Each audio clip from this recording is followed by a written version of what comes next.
Hello বন্ধুরা, কেমন আছো তোমরা? আশা করছি তোমরা বেশ ভালোই আছো, আর আমরাও ভালো থাকার চেষ্টা করছি। এই গরমে কখন কি হয়েছে বলা যায় না, তাই শরীরের ভেতরটাকে ঠিক রাখার জন্য আমরা তারই ব্যবস্থা করছি। এইটা হচ্ছে আমাদেরই নারকেল গাছ, কিন্তু নারকেল গাছ নিজেদের হলেও নিজেরা কিন্তু পারতে পারি না।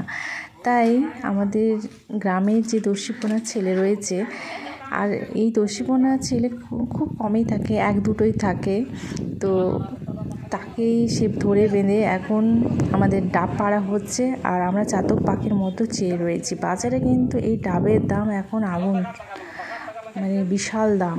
আর আমরা সবাই দেখতে পাচ্ছ, গ্রামে সবাই বসে রয়েছি। আর গরমকালে আর কি করা যায়, এই গাছের তলায় হচ্ছে সবচেয়ে বেস্ট জায়গা। সকাল কটা হবে এখন? 8-9 বাজে, কিন্তু দেখে মনে হচ্ছে মানে অনেক দুপুর গড়িয়ে গেছে।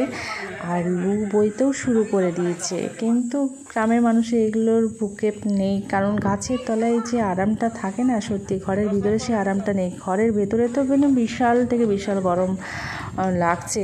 তো আমরা সবাই বাড়ির বাইরে রয়েছি। আর এখন যেহেতু যুদ্ধকালীন তৎপরতায় এখন ডাব পাড়া হচ্ছে, সেইটাই আমরা এখন সবাই মিলে দেখছি, কারণ আমরা তো নিজেরা পারতে পারবো না। আর যে দস্যিপনা ছেলেটাকে দিয়ে পাড়ানো হচ্ছে সেটাই দেখছি, তার মানে কী সুন্দরভাবে সে উঠে গেল। আর আমরা এখন সেই ডাবগুলো পেড়ে এখন খাওয়া হবে, বিক্রি করা হবে না, খাবো। আগে নিজেদেরকে শরীরটাকে আমরা ঠিক করি। তো এখন সেই ডাবের মালাইগুলো বেশ সুন্দর। কোনোদিনও ডাবের মালাই খাইনি, ডাবটা খুব কম খাওয়াই হয়। তো যেহেতু গাছ রয়েছে, কিন্তু পারতে তো আমরা পারি না, এই রকম দস্যিপনা তো আমাদের মধ্যে কেউ নেই। তো পেয়ে গেছি বেশ। আর এখানে একটা পুচকি রয়েছে আমাদের পাশে বাড়ির, তো তার এখন ওজন করা হচ্ছে, কিন্তু এই ওজন মেশিনে তো সেরকম ওজন করা যাবে না, কারণ তাকে তো ধরে রাখতে হবে, সে তো এখন হাঁটতেও পারে না, চলতে পারে না। তো একে সেই ওই প্যান্টওয়ালা যে ওজন করা মেশিনগুলো থাকে না সেন্টারে, সেইগুলো দিয়ে মাপলে বেশ ভালো বোঝা যাবে যে তার ওজনটা কত রয়েছে। আর সন্ধেবেলায় সত্যিকারেরই ঘরের ভিতরে দম বন্ধ হয়ে আসছিল, আর সেই কারণে আমরা চলে এসেছি বাড়ির বাইরে বাগানে। মানে এটা হচ্ছে আমাদের বাড়ির পেছন সাইডটাতে। আমাদের বাড়ির পেছন সাইডের যে বাগানটা রয়েছে, বাগান সাইডের পরেই রয়েছে এই শাল জঙ্গল। এখান থেকেই শাল জঙ্গলের সীমানাটা শুরু হয়ে যাচ্ছে, পুরোটা এখন শাল জঙ্গল রয়েছে। আর সারা দুপুরটা কী আর বলবো, মানে বিছানার উপরে তো শুতে পারছি না, তো নিচে বলতে ওই সানে একটু মুছে নিয়ে পর এপাশ ওপাশ শুয়ে বসে মানে দুপুরটা কাটিয়েছি, হাঁপিয়ে উঠছিলাম। তাই বিকেলবেলায় বেরিয়ে পড়লাম। আমি মিলে এই বিকেলবেলায় সন্ধ্যেবেলায় এই শাল জঙ্গলের এই সাইডে বেড়াতে এসেছি। এই যে শাল জঙ্গল পুরোটা সীমানা রয়েছে, পুরো বেশ সুন্দর লাগছে। আর সন্ধ্যেবেলায় তো যে কোনো জায়গায় বেড়াতে খুবই ভালো লাগে। আর এখন গ্রামটা ঘুরে বেড়াচ্ছি, গ্রামে নয়, ক্ষেত খামারগুলোতে ঘুরে বেড়াচ্ছি, সবজি বাগানগুলোতে।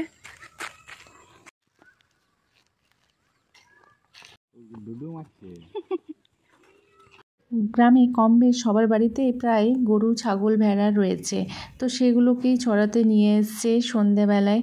আর সকালবেলায় একবার নিয়ে আসে, সন্ধ্যেবেলায় একবার নিয়ে আসে, কারণ যেহেতু এখানে অপুরন্ত তাদের জন্য ঘাস পাতা রয়েছে মাঠের মধ্যে, তার জন্য এখন অনেকেই সেগুলোকে চড়াবার জন্য নিয়ে এসছে।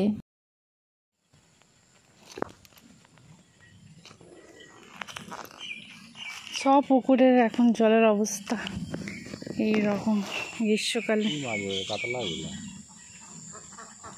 এটা আমাদের একটা পুকুর, কেয়াঘাট। এটা হচ্ছে শাল জঙ্গলের মাঝখানে রয়েছে পুকুরটা। আরে বাসরে কি মাছ! ওটা শাল গাছ, কি বিশাল পুকুরের পাড়ে। এটা হচ্ছে আমাদের কেয়াঘাট, এই পুকুরটার নাম হচ্ছে কেয়াঘাট।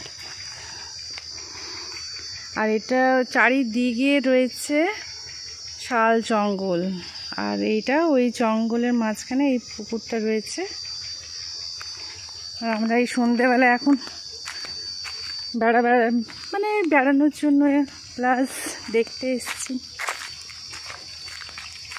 এই যে কত জঙ্গল, আর এইটা হচ্ছে এইটা দিক থেকে নদীটা বেয়ে গেছে, এই সাইডে নদী আর এই সাইডটা পুকুর। এখন শুকনো হয়েছে, মানে উপরে বাঁধানো আছে।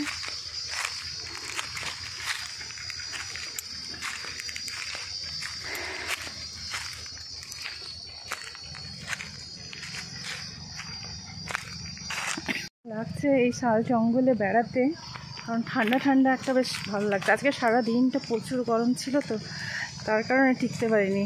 আজকে একটু বেড়াতে চলে এসেছি। এই নদী প্লাস পুকুর আর এই জঙ্গল, আর একটা বেশ ভালো একটা ফিল আসছে। মানে দুপুরবেলা যে ভ্যাপসানি গরমটা, সেটা এখন চলে গেছে। এই যে শাল গাছ, সলিড একেবারে।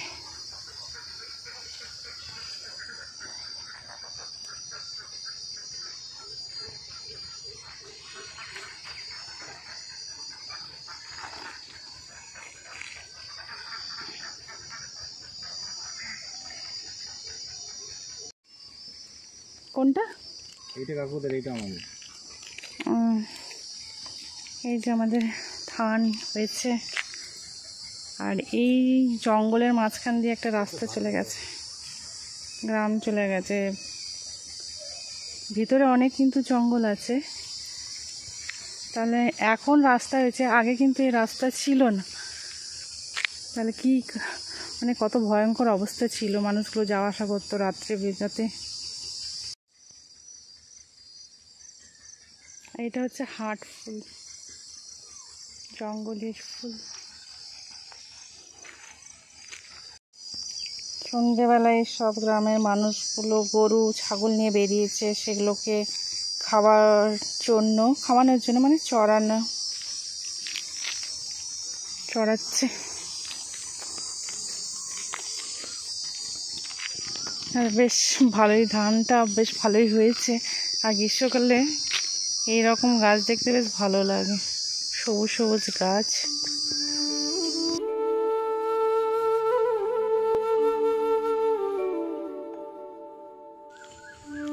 আঁশ গাছ নাকি ভালো, জানো।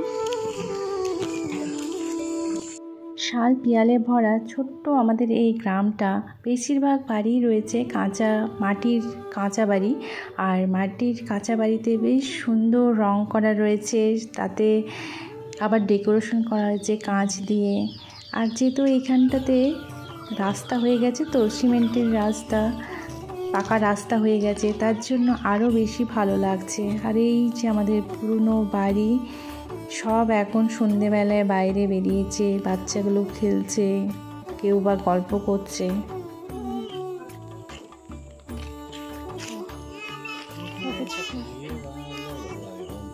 কোনটায়? বাড়ি মানে আমার শ্বশুর বাড়ি। এইটা হচ্ছে, যদি থাকতাম তাহলে এই বাড়িতে থাকতাম। এখন এটা থাকার যোগ্য নয়, বাসযোগ্য নয়। আমরা বাড়ির পাশ দিয়ে যাচ্ছি, বিশাল বড় বাড়ি। আর এইটা হচ্ছে বাড়ির পিছন সাইডটা, এইটা বাড়িটা ওই জায়গাটাতে পিছন সাইডে দরজা ছিল। এই যে কলা বাগান রয়েছে, এখানে এই কাঁঠাল গাছ রয়েছে।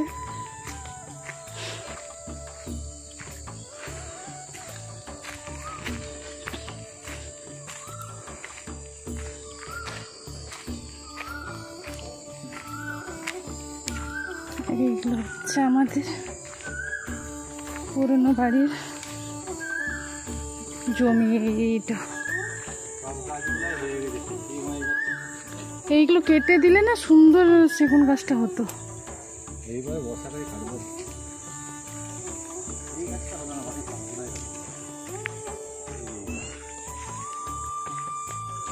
এই জঙ্গলে মানে আগেকার বাড়িটা বেশ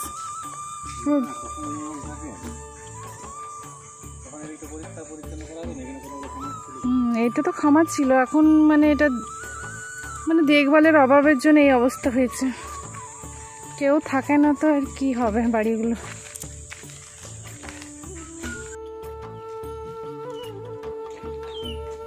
গ্রামের লোকের বাড়ির ভিতর দিয়ে যাচ্ছি আমরা।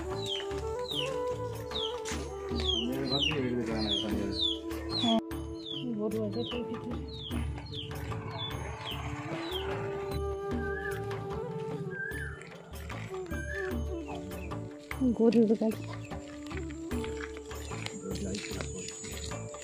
তোমাদের ক্লাবটার কি অবস্থা?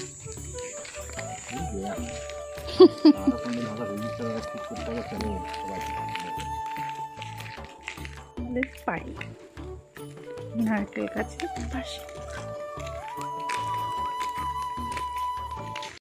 রাত্রিবেলায় খাওয়া দাওয়া সেরে আমরা লাঠি ছোটা নিয়ে গ্রাম পরিদর্শনে বেরিয়ে পড়েছি।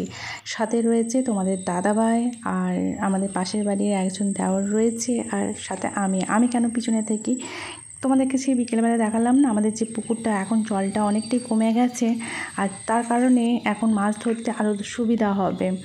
আর শোনা যাচ্ছে যে আমাদের পুকুর থেকে মাছ চুরি হয়। এমনিতে তো আমাদের কেউ থাকে না, আর আমরা এত কষ্ট করে আমরা যে মাছ চাষ করি আর কেউ যদি ভোগ করে তা কেমন লাগে, খুবই খারাপ লাগে। তো তার কারণে আমরা লাঠি ছোটা নিয়েই বেরিয়ে পড়েছি। সাথে যদি সেই রকম পরিস্থিতি হয় তো লাঠি মারতেও পিছপা হব না, সেই কারণে সব আমরা এখন লাঠি টাঠি নিয়ে বেরিয়ে পড়েছি। আর আমরা সেটাই দেখছি যে কেউ জাল পেতে রেখেছে না কি কেমন করে বড়শি দিয়ে, কারণ গ্রীষ্মকাল তো এখন সুবিধাই হবে তাদের মাছ টাছ ধরতে, সেই কারণে আমরাও লাঠি ছোটা নিয়েই বেরিয়ে পড়েছি। কারণ এই সব তো আমাদেরকে দেখভাল করতেই হবে, আমাদের যেহেতু জিনিস, তো সেই কারণে আমরা রাত্রিতেই বেরিয়ে পড়েছি। আর বলতে গেলে এক প্রকার লাইট অফ করেই বেরিয়েছি। তো এখানে আমার ব্লগটা শেষ করলাম। দেখা হবে নেক্সট ব্লগে। তোমরা ভালো থেকো, সুস্থ থাকো।